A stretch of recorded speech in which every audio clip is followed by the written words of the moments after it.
So now they feel like, oh, it's not just this or nothing. It's, well, what would work best for me? And that's a really empowering state for a patient to feel, because now they're the one who's making the decision from their own life perspective, from what they know, they've tried in the past, et cetera. There are some things you can do to improve your oral health, but really we want to find out what might work for you, instead of like, so these are the things you need to do. Can we agree that you will do X and circle that thing, right? That's what we don't want to do. It's just a different way of telling the patient what to do. So that kind of open-ended question again at the beginning of that, saying, what do you think is most important? What do you think will work for you, is a really powerful question. Something happens, people see that change, they feel that change, and your heart softens a little bit, right? And so even those frustrating patients, you're like, I can deal with this, I can manage this, right? Like, it's not gonna ruin my day if this is a little bit challenging or whatever. So those are some of my favorite situations where it's like, all right, I get the chance to try to break through to someone who maybe no one has ever really tried before. Get ready for your unofficial dental hygiene podcast. These are the tales of two hygienists, one East Coast RDH and one West Coast hygienist. Listen as they tackle the profession of dental hygiene with humor and enthusiasm. Now, please join Michelle Strange and Andrew Johnston as they tell you a tale of two hygienists. Welcome back, everyone, to another episode of A Tale of Two Hygienists, episode number 270. Michelle, 270. How in the world? How in the world? My name is Andrew, by the way. And I'm Michelle, a fully vaccinated Michelle. Fully vaccinated Michelle. Yeah, and you said you weren't really having too much symptoms from the second one. I've seen a lot of people having lots of symptoms. Well, so anecdotally, if you look on the forums, right, the Facebook forums, which are, the keeper of all which garbage, is science. just super sciencey, right?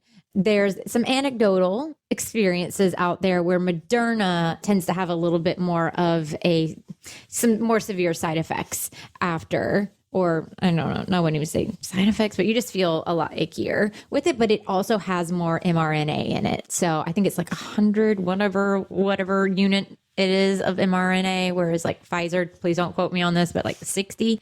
But I have Pfizer. So I told you last night I went to bed really early after I got it. My arm is sore AF, but outside of that.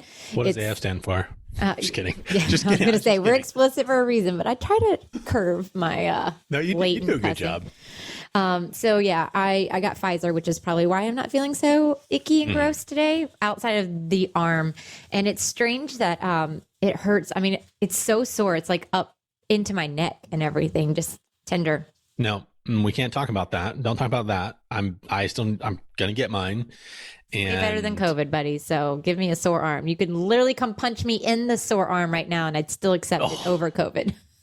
I'm getting so weak in the knees. I hate needles so much. Can shoot people up all day long with needles, no problem. But like, let's not talk about very specific things. In fact, Finney had to get his rabies shot, and I said, "Can you guys, I'll go out," and they're like, "We'll take him to the back room." I'm like, "Thank you," and then.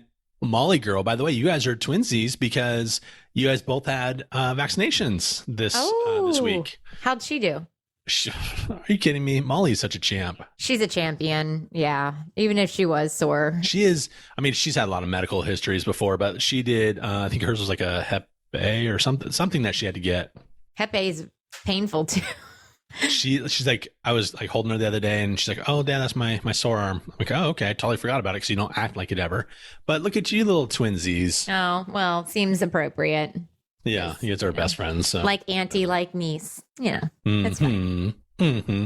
Real quick, though, before we move off of this, I wanted to let everyone know it was actually a really cool experience because we had a message from our friend Sarah who was explaining about the vaccination process and how she was going through it and said, "Hey, by the way, if you haven't heard this podcast," and she gave us a shout out and all of her friends. Thank you, Sarah. I wanted to let everyone know. I mean, first of all, yeah, super thank you, Sarah. That's really awesome. But they asked if we could transcribe it for those that are hearing impaired. So we actually did transcribe it. So if you go to our website at tele2hygienist.com and go to that COVID episode, if you have someone that would like to read the whole entire, it's a long read, but if you have someone that's all about it, we did transcribe it. So that's on there.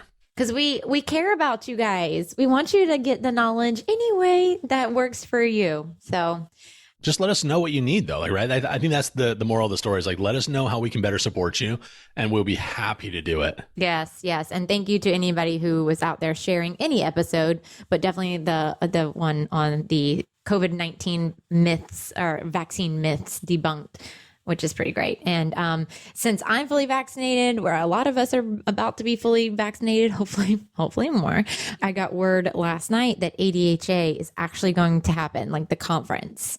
Fantastic news. I don't know who I was talking to yesterday, but I was like, I'm not getting excited.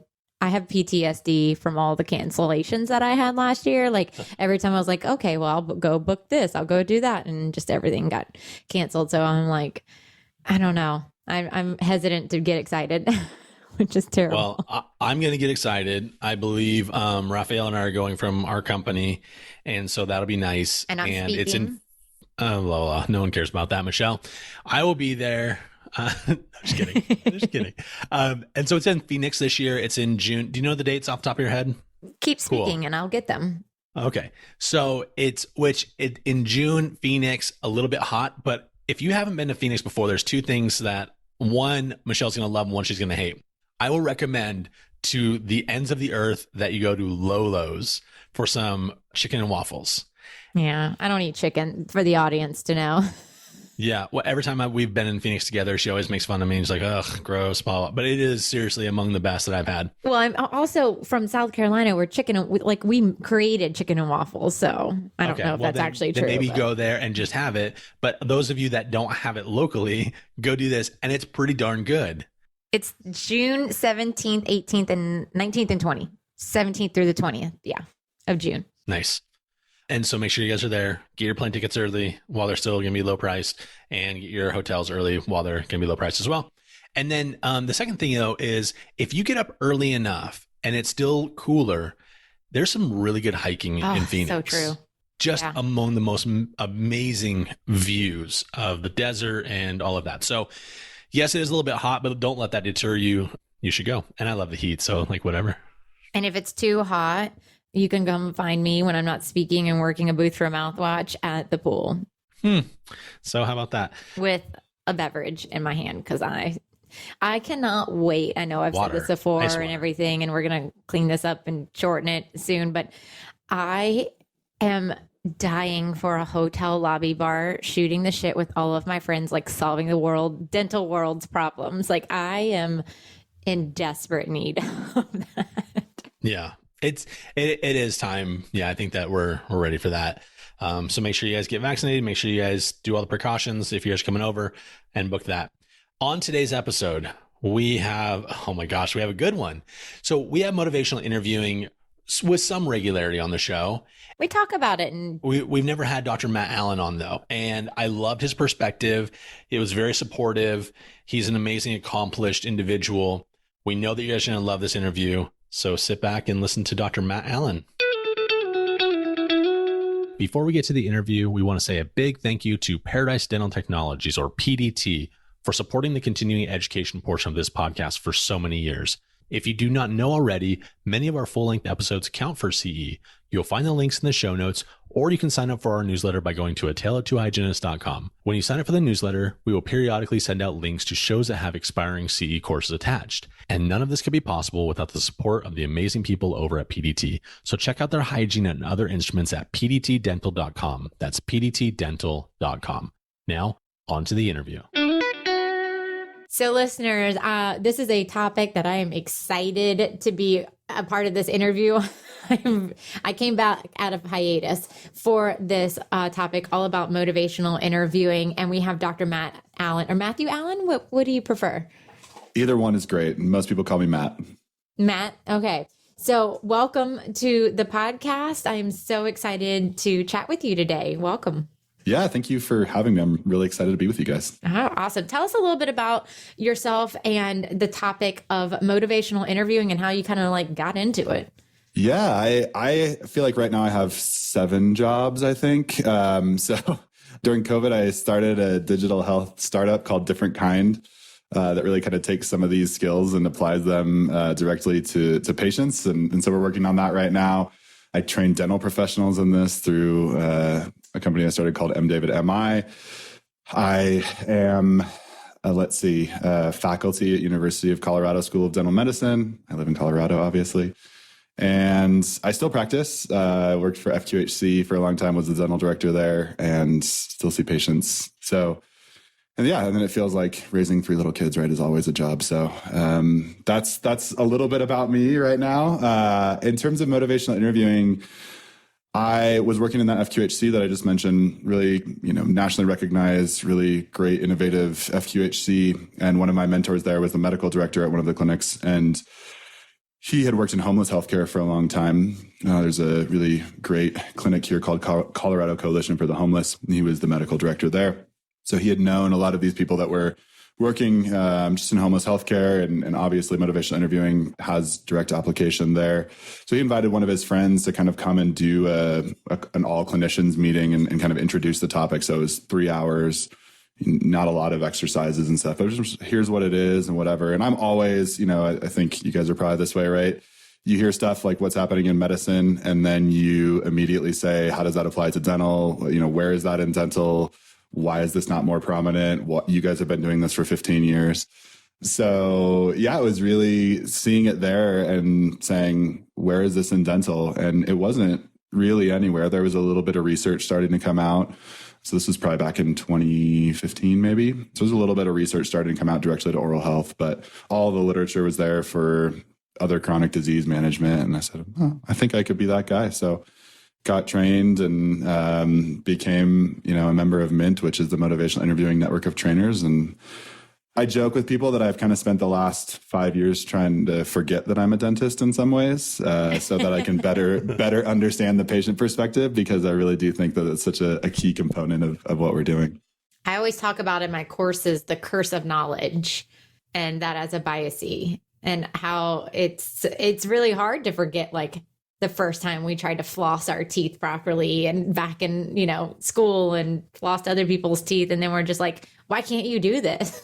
Totally. Yeah. Bill Miller, who's one of the founders of MI, likes to joke that, even a PhD can learn MI, meaning that, obviously it might be easier for people who don't have high levels of degrees and knowledge and whatever, because it is a way of being with people that's pretty profoundly different, It's profoundly different, but do you feel like there's also there's a natural ability for people just to jump right into it? Or is it you really have to learn it completely before you can implement it? No, totally. I think that's the beautiful part about it, right? We all have these parts of it that are just very natural to us. And so people recognize it when they see it. They say, oh, I think maybe I actually do that already.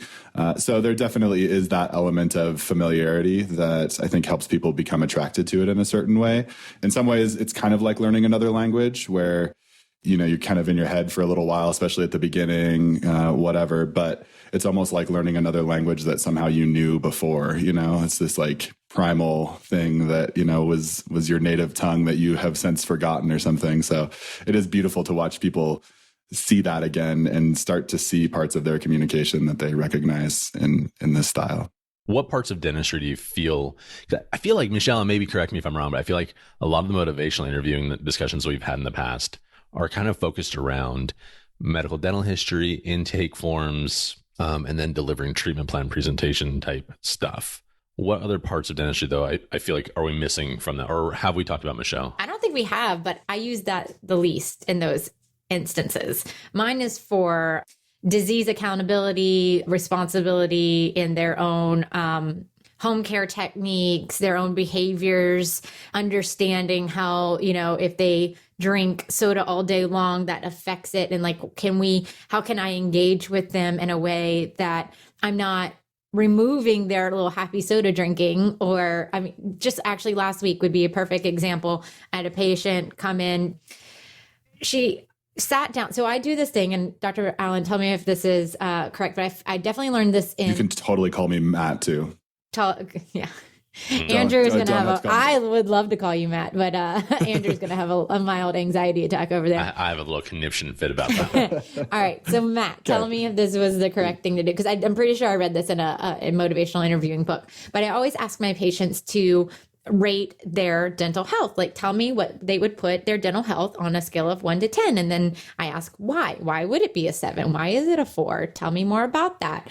And I get their perspective and kind of like gauge their dental IQ. And she said, I've always had bad teeth. I'm just prone to cavities. And I was like, oh, tell me more about that. And I kind of, she just had always had cavities. And we got to a point where we were talking about, she understood, because I asked, tell me, how does one get cavities? Tell me, I would love to know what your thoughts are on that. And she was like, well, I know I'm supposed to like have less sugar in a day. And we went through a whole thing. And we got to a point where I was like, okay, well, listen, girl, I love my coffee too. I am not about to tell you to not drink that coffee. However, I know you put a lot of sugar in there. Could we switch to xylitol sugar? And like, it's more about finding what would work with them so they can make these like little keystone habits. And then also having her make the recommendations about how she could change her lifestyle. Am I kind of on brand for MI? Yeah, that we could unpack all of that conversation, right? I would love that. Yeah, happy to do it if you guys want to. So yeah, I think going back to the original question of where does this fit best in a dental visit, et cetera, I see this really fitting well, especially for people who are just starting out. We know that risk assessment is becoming more of a thing in dentistry and in general, right? So whoever's doing that in the office, whether that's the dental assistant or the hygienist or whoever's doing it, right? Essentially, I've kind of coined that part of it, the caries risk conversation. Because what we don't want is we don't want people checking boxes, right? Do you do this? Do you have fluoride in your thing? Do you eat multiple snacks a day? Do you do that? That's an interrogation. That's not a conversation, right? Try that next time you go out to have coffee with your friend and don't do anything except for ask them closed-ended questions. They're going to feel super weird, super fast. Is not going to be a good conversation.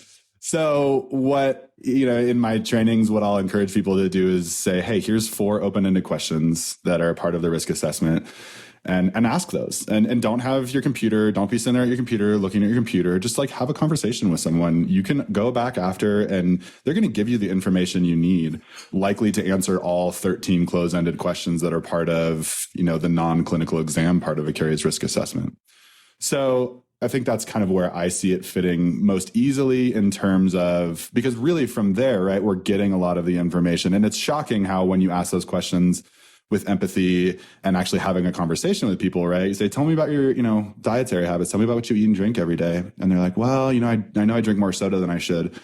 And in motivational interviewing, that's what's called change talk, right? That's they're already identifying, I know I drink more soda than I should, just like you were saying, about your patient there, Michelle. So that's really what we want. We want them self-identifying those things. And then we want to kind of amplify those statements. We want to encourage those statements because we know the more they're talking about change, the more likely they are to do it. So that's kind of where I feel like it maybe is easiest to start because it's a flow that we already do.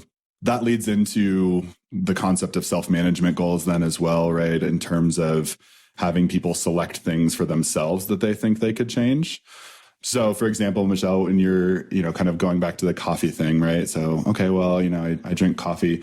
In that situation, if it's okay, if it's okay for me to give you a little feedback, would that be all right? 100%. I am. She would love it. Yes. I want to be better at this and I screw it up every single day. It's super hard. Doctor, the whole reason why, honestly, that you're on here is so that she can have a front row seat to the expert to fix all of her stuff that she wants. Because I do want to be successful with this. Like it has, when I do apply it well, I finish a patient and I go, I did something there. Like I did something there. That patient, I can feel that they want to change and they have information that they wanted to have. And it wasn't me being the clin expert. So now you're going to start putting xylitol in your coffee and you're only going to drink that at one sitting. And I'm going to be a hypocrite while I sip my coffee over here. Right. Exactly. Yeah. We don't want to tell people what to do. No one likes to be shit on, So yeah, I think in terms of feedback, let's start with something really great that you did, right? You asked what she knew. And that's a great part of sharing information. A huge part of what we do as dental professionals, I hear this all the time. Hygienists especially say, I love educating patients. I get to spend the most time with them. I love educating patients, which is so great. That intention is so great. However, if we don't have the skills, that kind of becomes a nice way of telling people what to do, right? So my education for you is just me telling you what to do. And that's just not engaging. It doesn't help make behavior change. We generally know.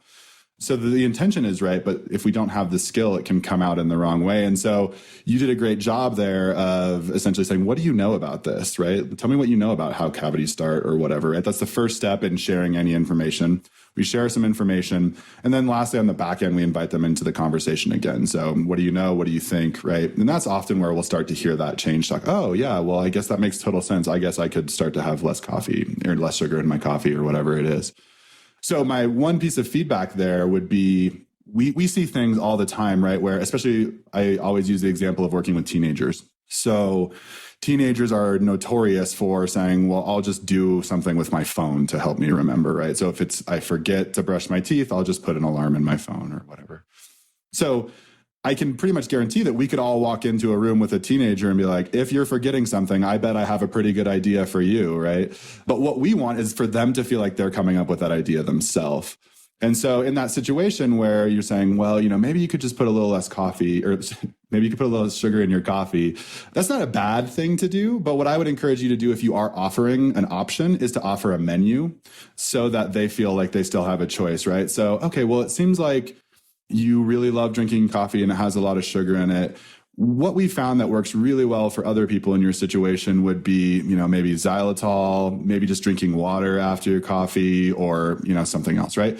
So now they feel like, oh, it's not just this or nothing. It's, well, what would work best for me? And that's a really empowering state for a patient to feel, because now they're the one who's making the decision from their own life perspective, from what they know, they've tried in the past, et cetera. So how does that feel to you, Michelle? It feels good. And actually, I like the idea of the menu. So what I actually do at the end of it, I have a list of products that I actually worked with my friend Carrie Ibbotson to curate that are all pH neutral products. And they're like checklist form. And I was like, so we talked about the option of maybe substituting the table sugar for some different options that could prevent cavities in the future. I'm going to check off all of these things. You have these options. There's Amazon links to it. And I think maybe I could clean that up so it is a little bit more of like them asking for the piece of paper versus me giving it to them.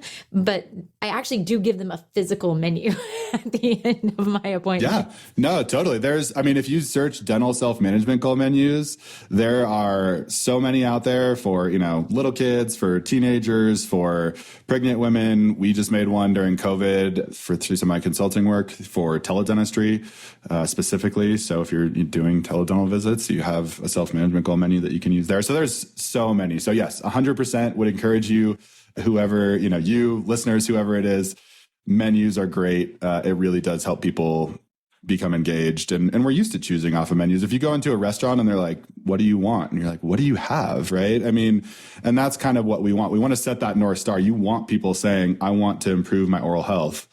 But then there's got to be some specific behaviors that are associated with that. Right. And so if they don't have an idea of what they could even do, then we have to tell them, hey, you need to do this, or this would work for you. But we don't really know that. So giving them the menu really allows them to start to make some choices. Now, is there a way that I should present this menu that is not me like, here, take it. These are all the things that I suggested. Do them now. That's a great point. How you actually implement it is super important. So a couple of things that we've learned. I love involving the whole office in this whole process, right? So this is not just for one member of the team. This can be for everyone. And so at my health center, we had trained everyone. I encourage, when I do training, I encourage everyone to come because I think that there's something everyone can learn. So one of the ideas that I love is giving this to the front desk and essentially saying, hey, we would love to have a conversation with you when you're back in the chair about some things that you could do to improve your oral health. Take a look at this menu while you're out here and see what's most interesting to you or what you would like to talk about, right? So now they're involved in that conversation. When they come back up through the front, they can kind of check in on that, right? Which is another way of like, oh, so what are you going to do? Like, what was most interesting to you? So that it encourages it. I like that. Yeah. Yeah. It kind of, it's also just another place of reinforcement. But if you don't want to do that, you certainly can give it to the patient in the chair and essentially say, Yeah, like there are some things you can do to improve your oral health, but really we want to find out what might work for you instead of like, so these are the things you need to do. Can we agree that you will do X and circle that thing, right? That's what we don't want to do. It's just a different way of telling the patient what to do. So that kind of open-ended question again at the beginning of that, saying, what do you think is most important? What do you think will work for you is a really powerful question. I like that. Actually, I used to do something like how did I phrase this at the beginning of my appointments with patients? But it was something along the lines of like, what can I do for you today? Or, and their face when I'd ask that was like, what do you mean? What can you do for me? I'm here for an obvious reason. This seems like a dumb question, but I think, I don't know if it was exactly how I phrased it, but it's been like a hot minute since I did this. I actually joked on the original, like right when, on the podcast many months ago when I wasn't doing clinical because of COVID and came back. Do you remember this, Andrew? And I was like, I am screwing up every conversation with patients. It's like, I'm so out of practice now. And it's been so long since I had these conversations. And I think that if you're not practicing you do fall back into that. Like, I know things, let me tell you about them. Yeah, that is totally true as well. To that question at the beginning, there's a big worldwide movement over the last few years. I think really started in the UK with the NHS of just really asking the question, what matters to you? And, in collaboratives that I've worked in and whatnot, we've just implemented that said, go test that, go try it with one patient instead of saying, what is the matter with you? Or, what's bothering you today? Or is everything okay? Right. Close-ended question or, whatever. What's most important for you to talk with me about today? Right. And that's a disarming question. It's an encouraging question. It's a question that shows that we really do want to listen. And so, I think we can learn something from that and essentially just ask that question, right? Instead of what is the matter with you? What matters to you? I think we'll start to, because a lot of times the answer to that question is not something like, oh, I have, this tooth hurting or like, my gums have been bleeding or whatever. It's maybe something that's bigger. This is going on in my life. It's made it hard for me. I'm not sleeping well, whatever it is. Right. And that provides some context. That provides some, higher level thought, getting towards social determinants of health. If you even want to think about it in that way, right. Of, wow, this person is a whole person. They're not just like a sum of all their oral health behaviors or what's going on with their teeth. And that builds trust. That, helps people to feel understood, like their story matters. Because if they're not brushing their teeth or if they're not flossing or if they're not doing some oral health behavior that we want them to do, there's context usually to that. And they want that story to be heard. They don't want it just to be, I forgot my homework and the teacher's going to be mad at me. It's so true. I feel like we're going along the assumption though that everyone's going to answer the question when we ask, what can I do for you today? Or how are you doing? How do you break through that stonewall patient that's like, I see what you're doing. Don't do that to me.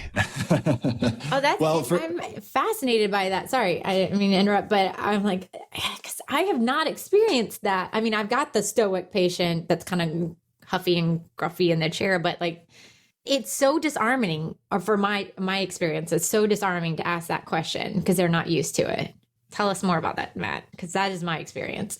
I would say that's my experience in general too. I would also, a couple of thoughts on that. Number one, this doesn't work for everyone. It's not a magic bullet, right? Some people are going to come in, they're like, just clean my teeth. Great. Happy to clean your teeth. Yeah. Shut your mouth. Do the prophy. Right. Like if they know what they want, like, okay, cool. Like you're obvious. And there's a way we can reflectively listening is a huge part of motivational interviewing. There's a way we can do that, right? It doesn't seem like you're interested in having a conversation today, right? That's a reflection of what they're saying to you. So you can still use some of the MI techniques to essentially affirm them that, hey, this is not the right time to have a conversation. So that's number one, right? Like this doesn't work for everyone. Number two, I do think that there is some assumption that or not assumption, but what I've seen people do is to say, well, I just do my normal stuff with my normal patients. And when it's a really hard patient, then that's when I'm going to use motivational interviewing. And that's just setting yourself up for failure, right? I mean, if a person comes in and they're 0% motivated to make a behavior change or do something different, they're not going to walk out 100% usually. So I would say motivational interviewing increases the likelihood of change, but that means that a patient who comes in who starts at 0 might be 1%, might be 2%. You're starting to open the door. And that is that change might take time. We expect, in our instant age of instant gratification, and it takes 2 seconds for something to load. When I click on it, like, how dare, this technology work so badly? We want that immediate change. And I think that it's a different mindset to say, hey, I'm here with you. I'm in this with you for the long haul. And if we're not, who else is going to be, right? Because a lot of times those difficult patients, quote unquote difficult, they've jumped around. They've gone to a lot of places because people get frustrated, right? They don't feel heard. They don't feel listened to. So we might have the opportunity to work with them over the course of 2, 3, 5, 10 years to ultimately help make a behavior change. And we know from, like, for example, quitting smoking, it takes someone on average 7 times to try before they're successful in quitting, right? So if they come in the first time and they're like, I don't floss my teeth, and we label them as a non-flosser and you're just never going to change, we're just not A, following the evidence of like how hard behavior change is, and B, like we're just sending them out to someone else who's going to do the same thing. So I think that it's a great question, Andrew. I really appreciate that question, because you meet everyone where they're at, right, in that moment. And so if that's someone who just needs their teeth cleaned that day, that's great. But I do agree with you, Michelle. I haven't found it to be the case that people are, for example, I think this becomes the way you see the world. So whether you're talking with patients in your office or whether you're talking with your kids, so there's, a book called How to Talk So Your Kids Will Listen and Listen So Your Kids Will Talk. That's essentially like motivational interviewing strategies. It was written in the 1970s. And they've had a ton of editions since then. It's great. It's a really nice read if you're a parent looking for ways to listen so your kids will talk and talk so your kids will listen. So, it's like I talk with my wife like this. She talks with me like this. She's an attorney. She just had a mediation the other day where she's like, the most important thing I do is directional reflective listening. It really helps people feel heard and moves them towards change and the ability to accept their situation. So all that to say, when we start to see the world like this and we just start doing it all the time, something happens. People see that change, they feel that change, and your heart softens a little bit, right? And so even those frustrating patients, you're like, I can deal with this. I can manage this, right? Like, it's not going to ruin my day if this is a little bit challenging or whatever. So those are some of my favorite situations where it's like, all right, I get the chance to try to break through to someone who maybe no one has ever really tried before. That's a long answer. Sorry. No, that was a great answer. A great pivot that Andrew would love to hear is about using it more in the other relationships in your life. But before we do that, Andrew, you said one little thing about behavior change and how hard that is. And also that you're kind of using teledentistry. And so I'm in the teledentistry world working with mouthwash now. And one of the things that I am trying to implement in my own office and explain to people is that behavior change is so hard. If I'm teaching these people to brush differently every 6 months, I'm probably not going to affect their lives at the rapid pace that I want to decrease the disease that they're struggling with. And I'm pushing using teledentistry and following up and sending videos and asking for like reports in this digital world. Do you see technology and teledentistry affecting change behavior with motivational interviewing? 100%. Yes, 100%. I mean, I'm glad I'm making good decisions. Yeah, no, it's great, right? I mean, that's kind of some of what we're working on with Different Kind in terms of like, how do we really follow up well with patients? Like what do they need? How do we work on that specifically? But, even thinking about it just from the like, okay, I'm a listener. I want to learn more about motivational interviewing. What do I do? So you could go to a workshop, right? You go to a 2-day workshop, and then in pre-COVID, that was in person. Now that's probably virtual, obviously. And that's like a very standard way of kind of getting that initial bolus of information, that initial loading dose. But if you never practice again, it's going to go away, right? Like you're not going to get good at it. So there's evidence that shows that if you instead of going to a full 2-day workshop, if you just had 6 1-hour sessions with a little bit of coaching, right? Like you could get to beginner level competency, and that would last a lot longer than 1 2-day workshop, even though that's more time. And you'd probably leave with like the, camp attitude of like, yeah, I love motivational interviewing. And then you end up, drifting back. Right. So in that, if we learn from that in terms of then patient behavior, right, like, yeah, we can have a great conversation with them in the office, but it really is about the continued check-ins. It really, whether that's technology, whether that's, a friend who, asks them about, if it's a parent who's talking with a kid, whatever that is, some level of accountability we know is really important to maintaining that behavior change. and making it a habit, a lifelong habit. I mean, what is it, like 20 days, right? That a habit is required to actually do before it's really a habit. But even then, people fall in and out of that. And I think we think about change on this like spectrum of, if we think about the like alcoholism kind of recovery model, right? Of like, okay, well, you start and then you like accept it and then you go through all the steps and then you come and relapse is always part of it, right? In some level, or at least that's the circle, right? The top of the circle. And so we all do relapse. We all, I want to run more. I want to do this. And, there's just days that it doesn't happen. It doesn't work. And you kind of got to get back on that horse. All right, Andrew, I'm sure you have questions. Well, I mean, I guess not. I don't have very specific questions, but in the position that I'm in now, where I specifically work with hygienists across multiple offices, and as I'm having conversations with them, there's an obvious disconnect between many individual members in most offices, whether it's simply a sign of respect, whether it's a front office versus back office, whether it's whatever. And so kind of a broad question is more of, how can we use the tools and the techniques of motivational interviewing in our like inter-colleague relationships? So whether that's doctor to the team members, or that's front to back, whatever, all the different models that you can think of. Yeah, it's a great question. And certainly I think a big reason that I like to think about, if you're thinking about training for your office on something like this, training everyone in it, because I do think it does provide some sense of team cohesiveness in a certain way. There's a spirit that kind of undergirds motivational interviewing, represented by the acronym CAPE, or some people call it PACE, but compassion, autonomy, partnership, and evocation, right? And so I think we all think about those things, right? In terms of, people want to meditate more and people want to, do all, it's like, great, we can take these skills and apply them to our relationships with each other. And I think we'll be better humans with each other. And certainly we see that or I've seen that anecdotally in terms of a lot of my relationships with the staff that I managed when I was at my health center and when I was in leadership position there. There actually is a book called Am I Lead that's specifically motivational interviewing designed for people in leadership positions. So how do you apply some of these skills to conversations that you're having with people that you manage, et cetera? And we look at that. We haven't talked a lot about autonomy, but especially in this age, right, of I do what I want, I manage me. People expect to be treated like that in some way. And I think that there's some really good basis. I think there's some negative things about that as well. But I do think that there's some really positive things about that. And the more that we can respect that autonomy, especially as leaders or managers or people who are, in power differential positions, right? If you're like talking with, somebody in your office who just started, who's like the very most entry level position, in a way that doesn't respect their autonomy to choose, that becomes really hard, right? That sets up the culture in a certain way versus like, I know you're trying to do the best thing. Like, this is what we need to get done. What ideas do you have for how, we might actually be able to get that done more efficiently or effectively?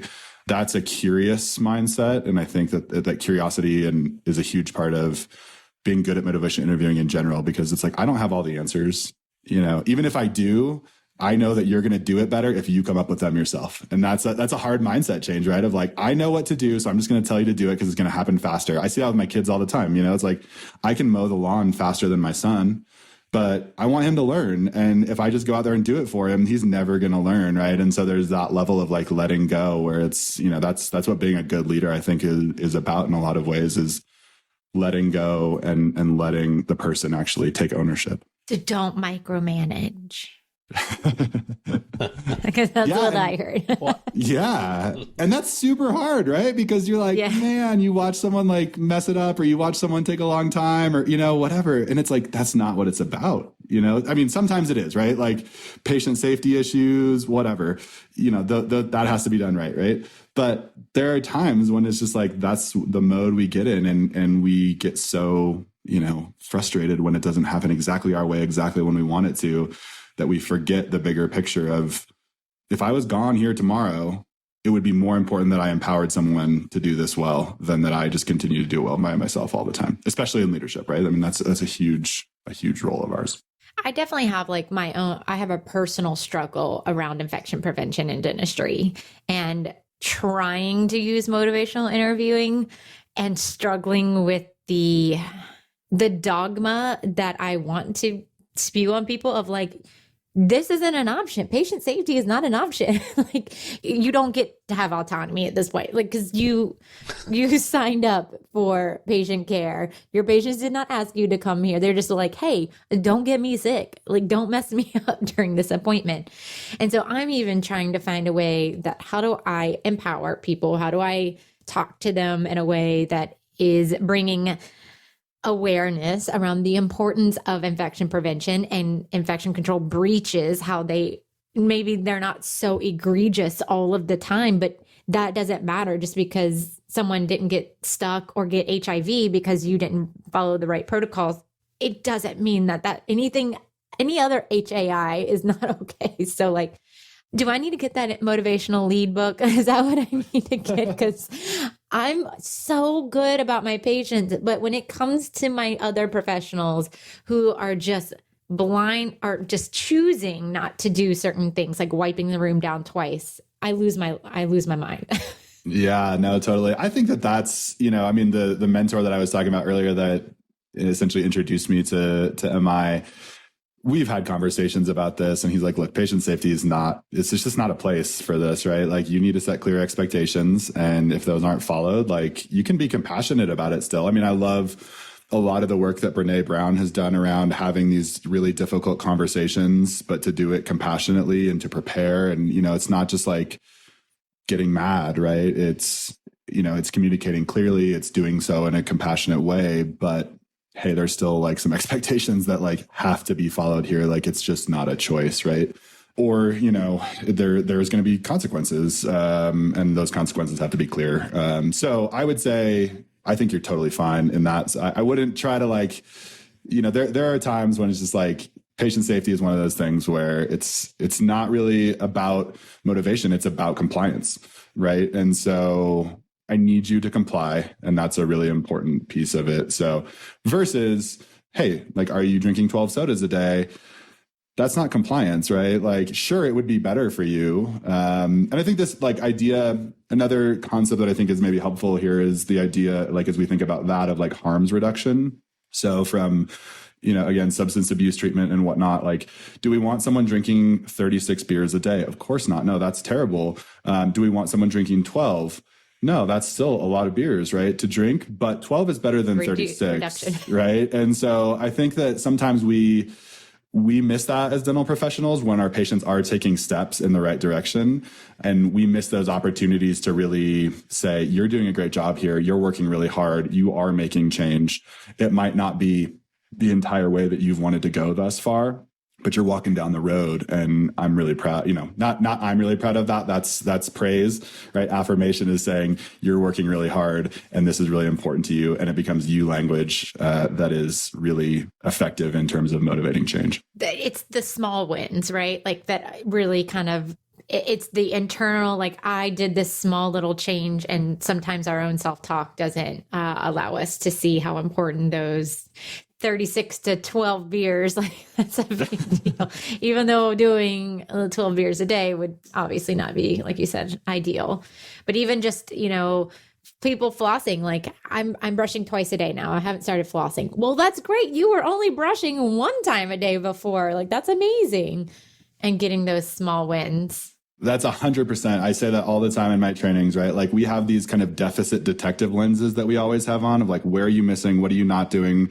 Like, that's where I'm going to focus, right? So when someone says, I'm brushing my teeth twice a day, but I'm not flossing, the immediate first thing we think is, well, you're not flossing. So let's talk about that, right? And we totally gloss over, I'm doing this really good behavior, or I'm brushing my teeth once a day, and we immediately like, well, you need to do twice, right? So like, we always have that kind of perspective, I think, or historically, like, that's what we've been trained ourselves to do, instead of what are the wins? What are you doing that is good? And of the 4 core motivational interviewing skills, right? So OARs, if any of the listeners are familiar with OARs, open-ended questions, affirmations, reflective listening, statements, and summarizations.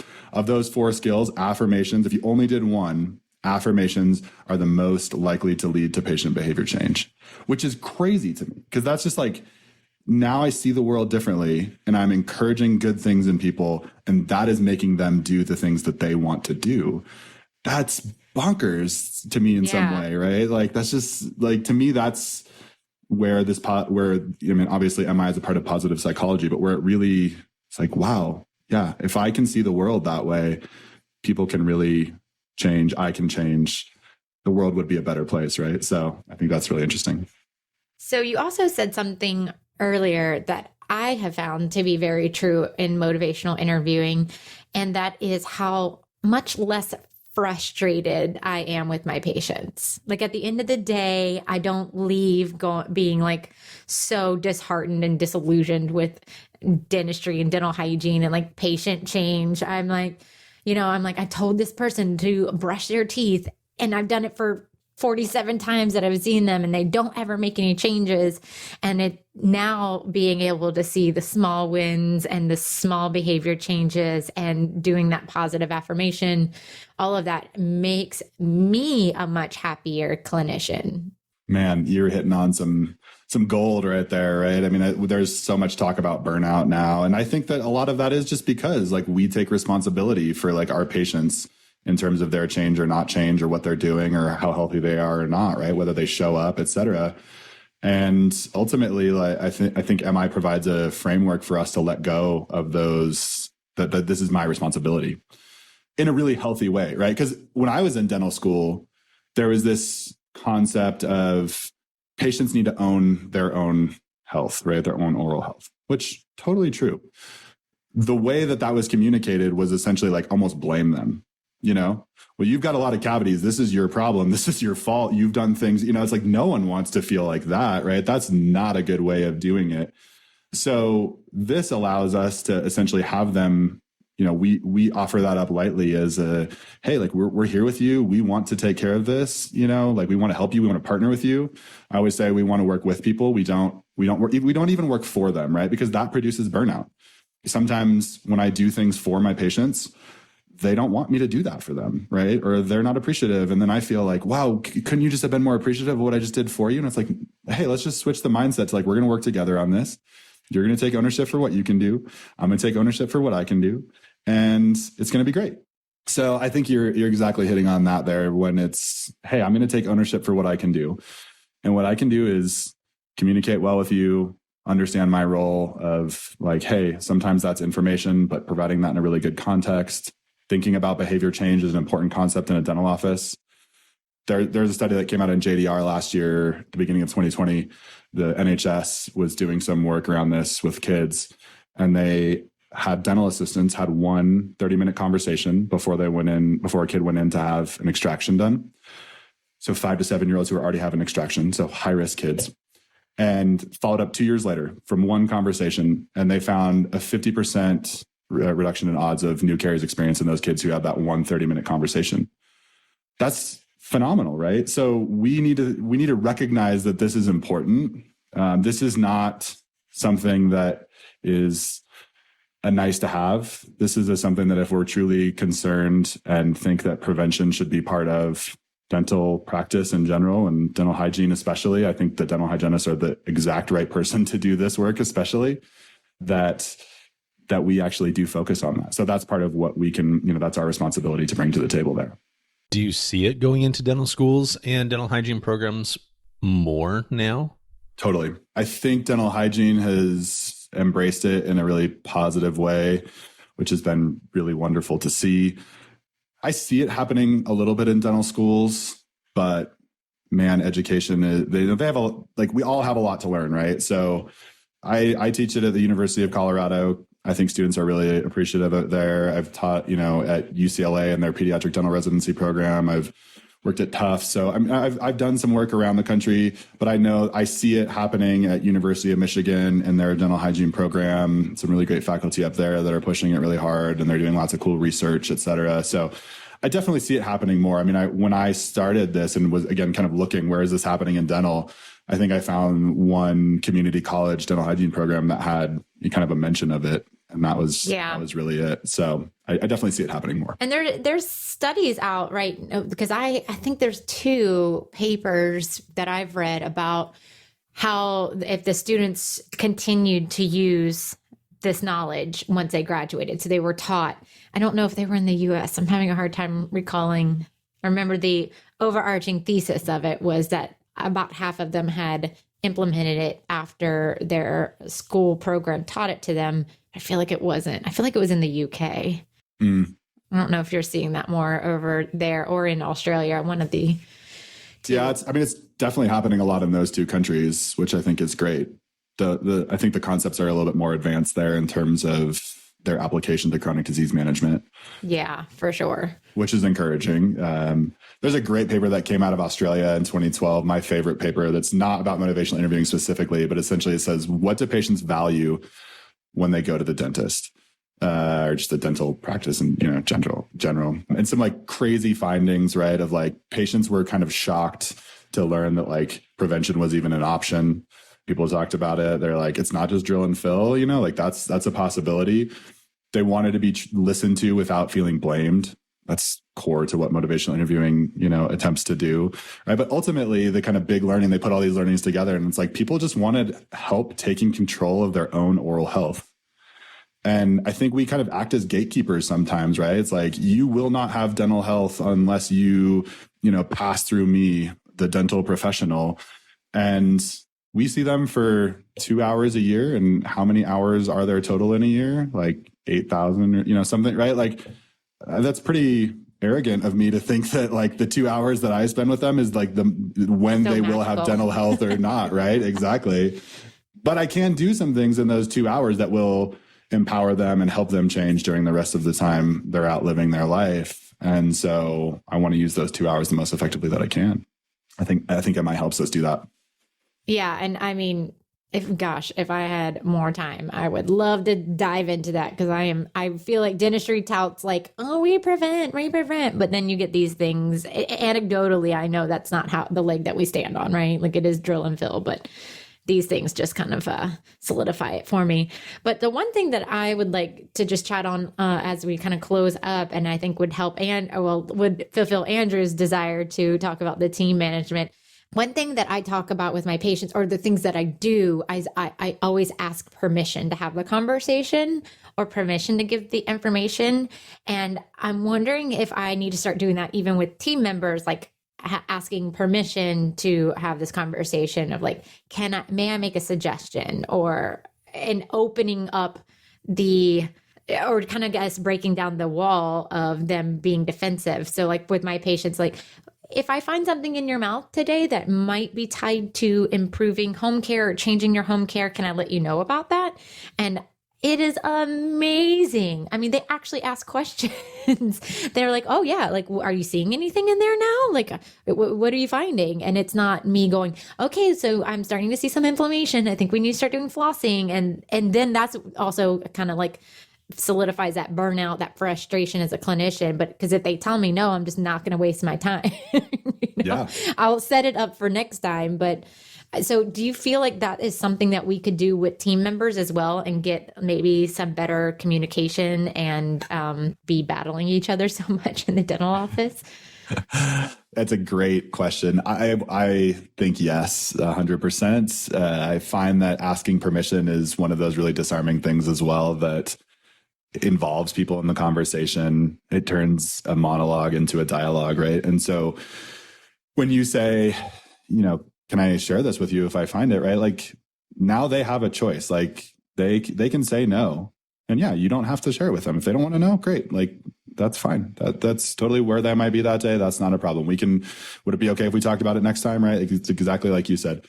I think sometimes we feel that in leadership situations, or especially when we're working with our staff members, that we have some obligation to like change them or make them want to see the world my way or whatever. And that might be true in terms of like, yeah, we want to create a culture that looks a certain way and whatnot. But generally the best way to do that is not to tell people, it's to invite them in and allow them to make that choice for themselves. And so I think permission is a huge part of that. I ask permission all the time, and you can do it in a way that doesn't feel like, do I have your permission to do this? Right? Like I'm not asking you to sign a permission slip. I'm asking you to agree to come along in the conversation with me. So for example, the way that I might say that, what I say at the beginning, I like to encourage people to do what I call setting the table at the beginning of any appointment, which is name, role, time, agenda, and permission. So, hi, I'm Dr. Matt. I'm one of the dentists here. today we are going to maybe, have a conversation for a few minutes. I'm going to look at your x-rays, whatever you're going to do. What would you like to add to the agenda, if anything? Right? Does that all sound okay to you? As permission, but it's how I talk. It's in my language. And patients are like, yeah, that sounds great. Like that's perfect. Right. And so finding your own voice in this, I think, is really important. One of the things that I tend to hear from people is when I start doing motivational interviewing, I tend to sound robotic because I'm, okay, well, I have to ask this open-ended question and it's got to sound like this. And, you find your voice, right? And it becomes conversational, and it does become second nature the more you practice, but it is important to find those ways that you already do talk and to kind of modify your motivational interviewing. Michelle, your motivational interviewing, Andrew, is not going to sound exactly like mine, but the building blocks of what we're doing are going to be the same. Anything else that you have, Andrew? No, I think we hit it pretty good. I think that that's some really good tips and tricks look, it's also specifically for me, like how can I do my job better too? Let's be honest about that. But no, this has been fantastic. I agree. Do you have any little teeny tiny takeaways for our listeners? Any call to actions? We would also love to know where we can hear more from you and learn more from you. I would say yes. I invite people into this work all the time. So if this is something that's super interesting to you, so right now in the US, so there's a organization called MINT, which is the Motivational Interviewing Network of Trainers, of which I'm a member. In the world, I think there are 2 dentists, me and a lady in Sweden, and there are several hygienists, but not a lot. And I think we need more people doing this work. So if you're interested in doing this work, getting trained, becoming a trainer, I think it can be really valuable in terms of helping other people come alongside of us. So I would say, number one, if you're interested, there are ways for you to get involved and to get good at it and to start to train other people. It's a great organization that I love being a part of. In terms of learning more, you can go, I have motivationalinterviewing.org is the MINT website. So they do a nice job of collating some of the evidence, and there are a few kind of public facing resources on there. Not a lot of it specifically dental. So on my website, mdavidmi.com, you can go on there. All the videos that we've created over the last number of years that are specifically with regards to dental are on there. So we've worked with DentaQuest and Elevate Oral Care to produce some of those videos.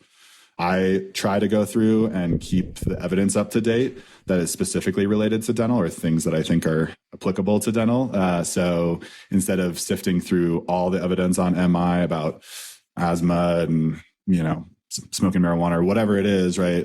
You can just go on there and find the straight dental evidence on my blog there.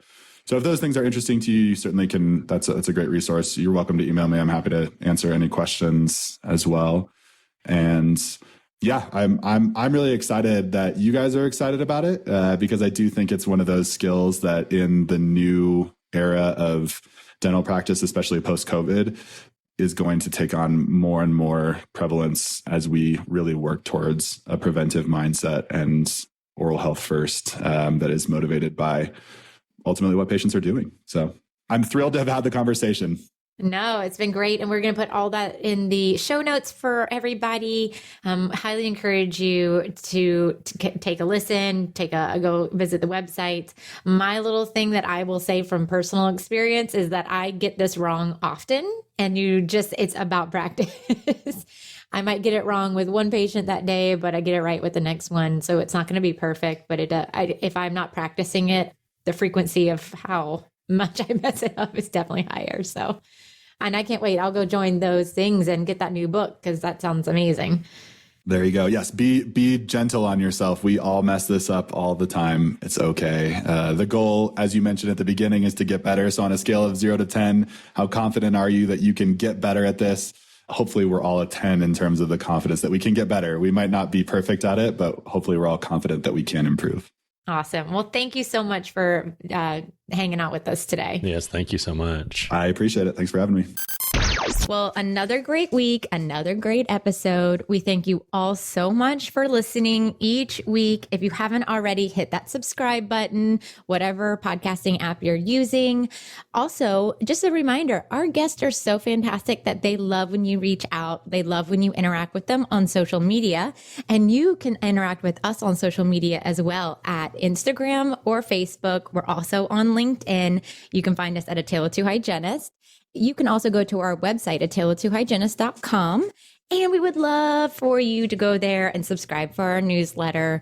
We have lots of stuff on our website. We have a learning center. You can search for any episode. This is an easy place for you to find the links for our CE courses and take the test. There's just so much more there. So head over to aTaleOfTwoHygienists.com.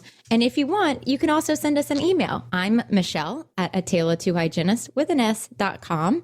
And then there's Andrew, who is Andrew at aTaleOfTwoHygienists.com. And we just want to say thank you so much. If you love this episode and you're loving the podcast, we would love for you to subscribe and leave us a review. And, 5-star, go ahead and do it. 5-star, just hit that 5-star and then leave us a review. We really appreciate it. We love reading them. It fuels our fire. And we just appreciate you guys so much. I think that's it, Andrew. Anything else? Nope, that's it. Have a good week, everybody. Bye, y'all.